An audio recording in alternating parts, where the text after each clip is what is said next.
Lily Barraclough's life goal is to do everything possible to protect the planet and save lives. Starting her mission at only 5 years old, Lily has proven she is a strong advocate for environmentalism and social justice. Throughout the years, she has participated in many grassroots activisms, street protesting, writing articles, and conducting research. Lily is a 2021 Starfish Canada's Top 25 Environmentalists Under 25 recipient, a graduate research assistant and Master of Environmental Studies student at Dalhousie University, and a public servant of the Government of Nova Scotia. I am so pleased to welcome Lily here today. Thank you so much for joining me. My first question for you is based on your early involvement in environmentalism. So what is your earliest memory of understanding the climate crisis and how has this impacted your work? Oh, I was first introduced to environmental issues at age 5, as you mentioned in that little bio at the beginning. When I was in senior kindergarten, so at age 5, my school wasn't very involved in trying to advocate for people to stop idling, especially in front of the school. And I had the chance to be a part of our No Idling banner, which went up on the school and then was made into bumper stickers that a lot of the school buses around Toronto, where I grew up, had put on their bumper. And although that's not directly connected to the climate crisis, that really early introduction of being exposed to advocating for a change around environmental issues really stuck with me. And I had the chance too to be involved in the eco club at my school at that time. And I also grew up in a really environmentally conscious family. My parents were one of the first families in our neighborhood to ever consider getting solar panels on our roof. We primarily use, non-car forms of transportation. So I have had quite a foundation, but I would say I first really understood the severity of the climate crisis and the world that we're living in when I was in around grade 8. So I was around 13, 14, and we had a winter where there was almost no snow in Toronto, and the weather did not go below 10 degrees Celsius. And I kind of felt, that was a little weird. And so I did my own research. I was really hoping to find out that it was just normal and it was nothing to worry about. But obviously that's not the case. And I really delved into climate change and global average temperature rise. And so that was kind of the really shocking moment for me. And then after that, I started to learn more about a lot of my family lives in rural Eastern Ontario where there are a lot of ticks. And so there are a lot of people have Lyme disease, and a lot of our animals and my aunts and uncles started to get Lyme disease. And then I learned that that's a product of a result of climate change as well. So all those pieces started coming together for me. But that early foundation of when I was in my early years of school and growing up in an environmentally conscious household were really key in my understanding as well. Nice. Yeah, I'm from Toronto too. I wonder if I grew up with the same bumper stickers that you probably had. That's really nice. And I had no idea about the Lyme disease. I did not know that climate change had such a big impact on that, because whenever I go hiking, my parents always be careful. So it's really interesting to know that that's where it comes from. So I'll move on to my second question, which is, how have your personal experiences come into play when working to combat the climate crisis? I think that my personal experiences have been a huge part of my ability to really delve into this work. I mean, I'm really lucky to have grown up in a position where I have the capacity to really spend most of my time working on these issues. And I also, having grown up with 2 moms who are queer and being really involved or connected to this LGBTQIA community, and then also being queer myself, has also really informed my experience of being involved in the climate and social justice space. And I would say that, a lot of my work has been really in the intersection and connection between social justice issues and the climate crisis. I really believe that the climate crisis is also an issue, a crisis of social injustice, and they're not separate at all. I would say as well, my deep love and connection to the planet and animals. I've always been, like, I have horses and I've always been very connected to animals, has also really motivated me, or me like push me to do this work. And so I think the fact that, I've been lucky enough to have wonderful experiences connecting to this land, and to animals, has also really made me more empathetic and compassionate around this work, and also really pushed me to do this work. I mean, it's a key that the injustices that humans are facing as a result of climate crisis are alleviated. But ultimately, like, humans are a part of nature, so it's all connected. And I think that connection is also, a big part of my own experience of the climate crisis and of doing this work. Yeah, well, thank you for that answer. And yeah, it does kind of segue into my next question. So, you're talking about kind of like the grief, and I definitely resound with that because it can be extremely overwhelming when you turn on the news and it's only just like bad things, forest fires, like, oh, the turtle dying, like everything. So, how do you manage your eco anxiety and maintain a willingness to keep working towards a healthier future? It's really challenging. I'd say it's really a process. There's no, like, often I find I have these discussions where I feel like, oh, there should be like one thing. You do it and then you're like, okay, now I can separate, I can process, I can move forward. But our world is constantly changing, and so is the systems and the issues. And so it is a long-term process. It's something that has to be dealt with on a daily basis. And I find for me, what helps can also be what makes it worse. So, like, sometimes getting involved with, a protest, going and standing, blocking the street and really pushing for that change, in a very physical way. Knowing that, I'm not just sitting behind my computer, I'm going out and doing something. That can feel really great, but it can also be really exhausting and can lead to burnout. Other times, what really helps is having the chance to, like, go for a hike, or like go to a cabin in the woods for a few days and just have that chance to really feel that connection to the land, and also to kind of have a reminder of, what we're fighting for. Because it's not fighting for high rises in downtown of cities. That's, I mean, there's a lot of, obviously there are people that need help in those downtowns too, but for me, having a reminder too that, like, although everything is very urgent, the climate crisis is happening and it's happening now, we also still have our lives to live, and we also still have these special spaces. And it would be sad to not, take the time to go and experience them. Having really open and honest conversations with those I work with, in the organizations I'm a part of, my friends and peers and family, and about what I'm feeling. I mean, it's really difficult, but chances are other people are feeling the same way.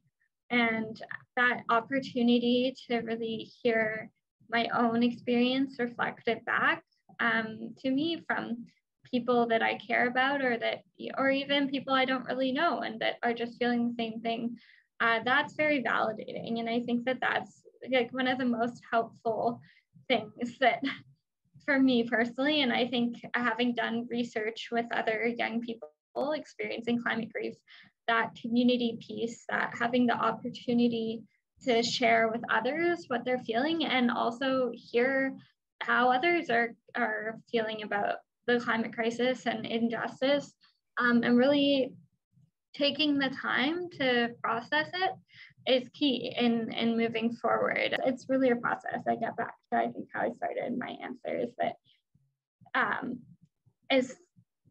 is something I'm continuously dealing with, is how to manage feelings of grief and anxiety and still do something. move forward. It's definitely, it's ongoing. Yeah, no, I really like how you talk about pacing, and you mentioned, high rises downtown. I'm downtown in the year for school, and you can kind of forget like what nature's like and like how it can make you feel. So I think that's a really great point that you bring up. And you also talk about your research and youth, which kind of goes into my next question, which is how have the results of your master's thesis research impacted the way you approach climate change with youth? Because you specifically kind of delve into the impacts it has on youth and how leadership actually really helps them kind of deal with this grief. Yeah.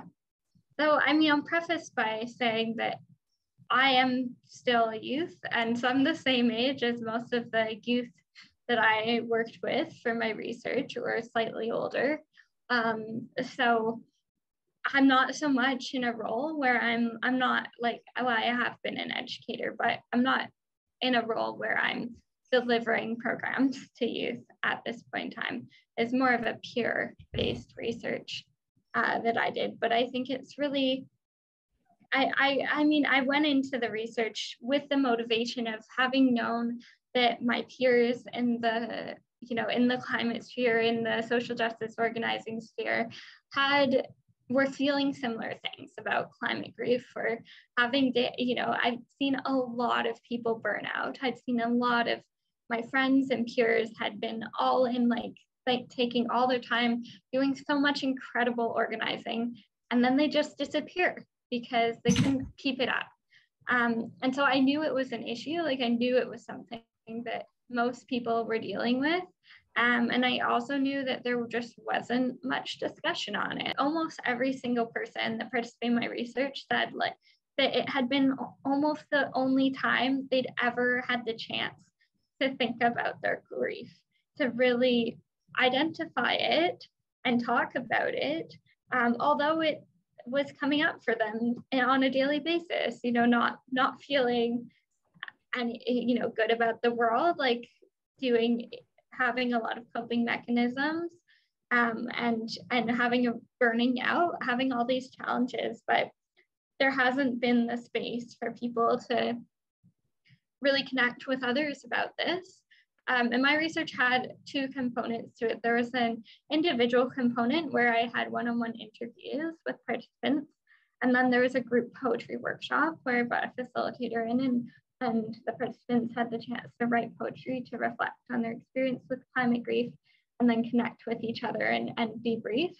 And so I found that, especially in the group component, like participants, art has this really incredible capability to bring out emotions and bring out thoughts and feelings that maybe you don't identify just having a conversation. And so I think this research has really, it's really motivated me to actually like implement and live my knowledge of that, because that's something I did know before going into it, but really having the chance to see how it's impacted a lot of young people who are, really involved in this space, and to see like how it impacts them on a personal level, but also how it impacts the work that they're doing. So yeah, I think it's definitely really reinforced my sense that we need to do things differently. And also that like, young people, we know what we need. I think we can learn a lot and benefit a lot, as I said, from like mentorship from older environmentalists or climate activists, and building those relationships as well. But we can also benefit from just having the chance to do what we need to do. It's not been a ton of work to support people with their climate grief and eco anxiety. It's because it's not a clean cut issue. Like it's very complex. It's different for everyone.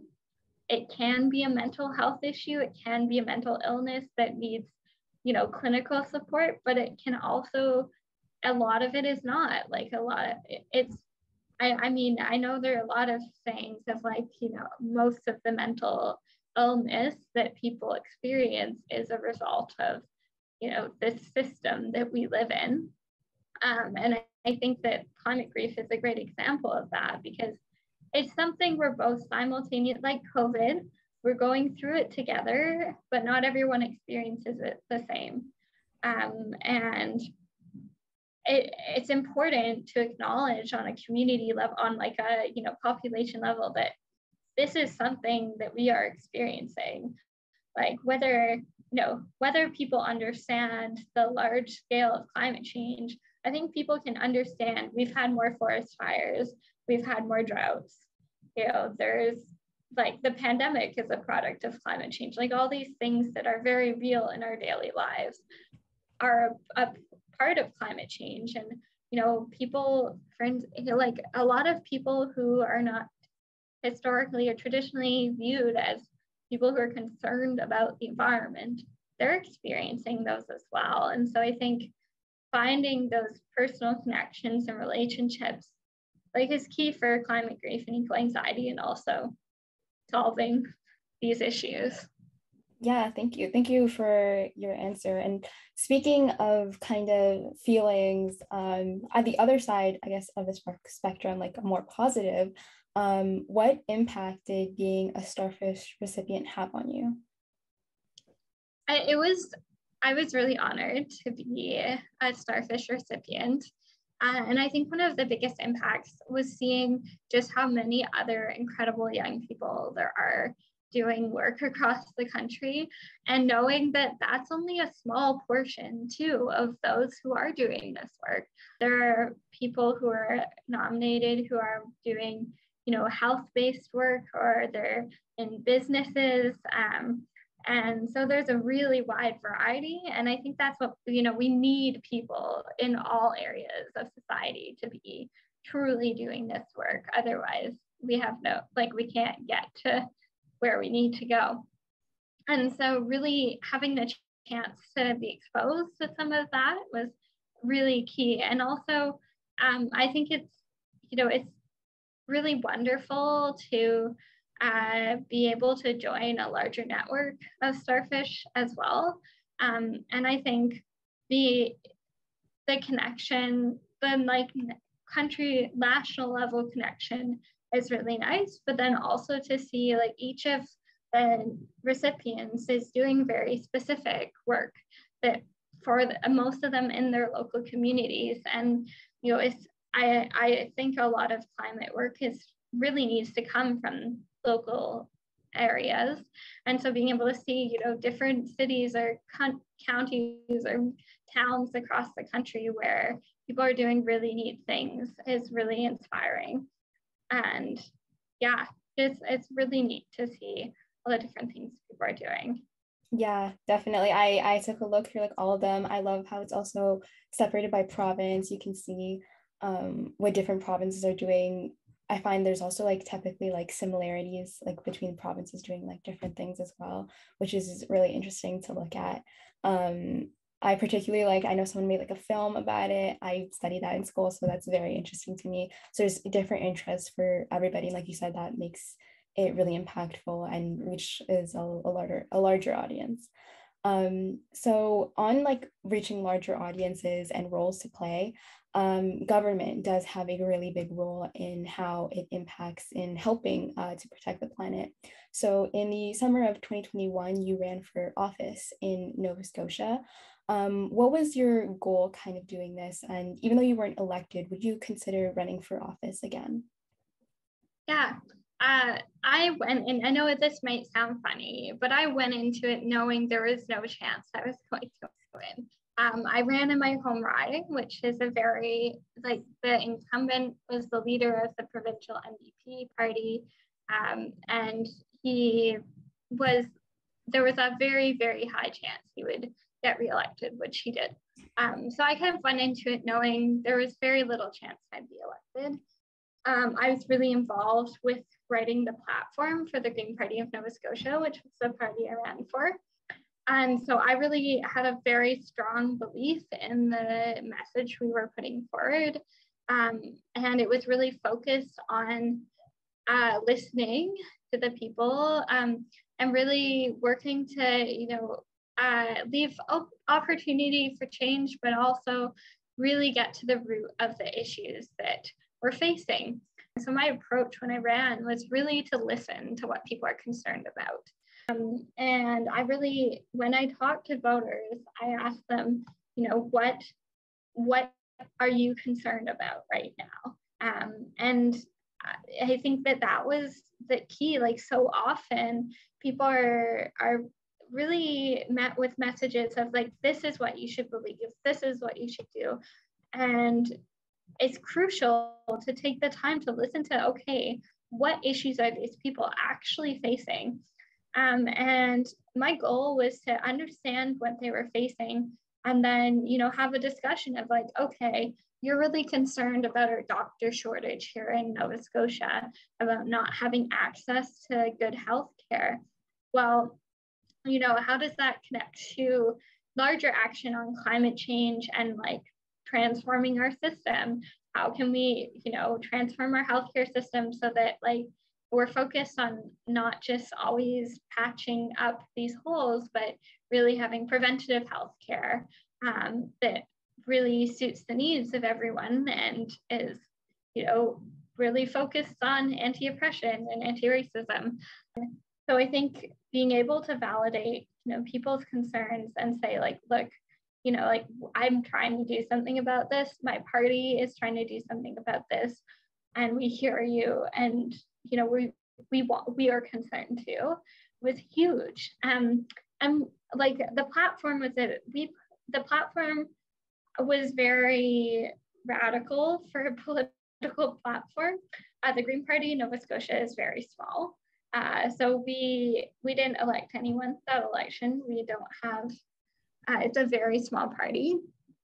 But I think that gave us the chance to say things that other political parties might not have said. And so my goal with that election was to push the discussion, because to really push it towards this meaningful transformative change that politicians are often scared to do because, they run on a 4-year election cycle. They're just concerned with keeping their power, and not all of them, of course, but especially with the political system we have. And so my goal was to disrupt it a little bit, to be like, we can be doing better. This is where we can go, and this is where we need to go. And so I think I would definitely do it again. I've got to say, like, running for office was very positive. Being involved in a political party was a little less positive. And that's why I wanted to just be clear that was in the past, is because I'm currently working as a public servant, so not really supposed to be partisan. But this is all past work. I found it really hopeful, actually. You asked some things earlier that give me some hope. Well, I found it actually really hopeful because more people than I thought were concerned about climate change. People were for the most part, very supportive of a young person running. They were very welcoming. They were very appreciative that I listened to their concerns and that we're trying to do something about it. And I really felt that I, had a role to play in, making those issues and concerns heard. And so I would definitely run again. I think I might prefer to run on more of a local level, but that's, who knows, in the future. But I think having the chance to, really try to do politics differently, it was my goal, because I've always, even as a kid, I knew, people hate politicians. That's just the sentiment. And I think we need to get away from that, because ultimately politicians, your elected officials, they're supposed to be representing you. They're supposed to listen. They're supposed to really do what's right for their constituents, for the planet, for society. And it should not be about power. It should not be about money. It should not be about, just winning the election. It should be about truly doing what is right for the people living in your riding and your whatever level of government. So I think there's a lot that can be done. Even if you don't win, you can really push the conversation. you can help people feel like they're being heard. And it also gives you a bit of a platform. Like, as a candidate, I had the chance to speak to news outlets. I had the chance to share, what I was hearing from constituents, what our dream vision for Nova Scotia was as a party. And that was really meaningful. And yeah, so it was definitely one of the hardest months of my life, for sure. It's exhausting to run a campaign. It's very emotionally, like, I'm an introvert. I'm definitely an introvert, but I did it, and it was very hopeful of an experience. But I think too, there's a lot of negative sides to politics, which I think I did not experience so much in my campaign. But I think at the root of why I ran was to really connect with people. And I think that is how campaigns should be. Yeah, so I definitely think in the future I will probably run again at some point. Yeah, no, that sounds great. I really like how you put it as a campaign as like a way to get to know your community and what they want, and to kind of start that conversation whether or not you win. I've never heard it put like that, and I think that's a really great way to think about it. Yeah, I would love if you ran again. It seems like you have great ideas. I mean, I'm not from Nova Scotia. I don't think I can vote for Nova Scotia, but I think it sounds great. So we're nearing like the end now. Do you have any upcoming projects you'd like to share, or anything else you'd like Bluedot readers to know?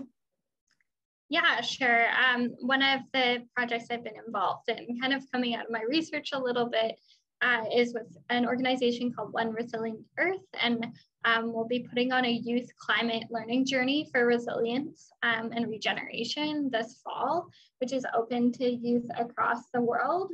And it is all virtual, but it really delves into a lot of the depth of understanding the climate crisis, understanding yourself and your place in the climate crisis, and then also trying to have those discussions of like, this is hard work, this is challenging, it's emotionally exhausting. How do we do this work and also, build ourselves up and really like build community and connect to the land and keep going.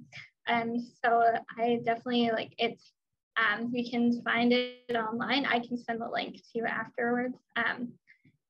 And yeah, it's definitely a really great opportunity for young people to really have the chance to take some time to think really deeply about these topics. And we have some really, really phenomenal speakers around the world who are going to be a part of it. Amazing. Yeah, it's amazing.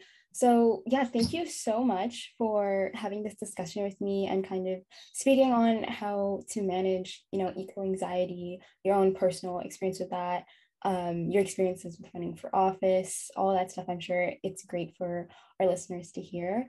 For those who are listening right now and are interested, we also have a ton of resources and tips on our website and in our magazines for how you can take actions in small ways to kind of manage that eco anxiety without getting too overwhelmed, as well as your advice to, take some time away as well. Creating some distance is important. So yeah, I had such a great time chatting with you. I'll be linking the article to the Canada's National Observer that you're featured in, and as well as the one that you mentioned, that would be the virtual event in fall. But yeah, I think that's it for today. Thank you again so much for your time. Thank you for having me.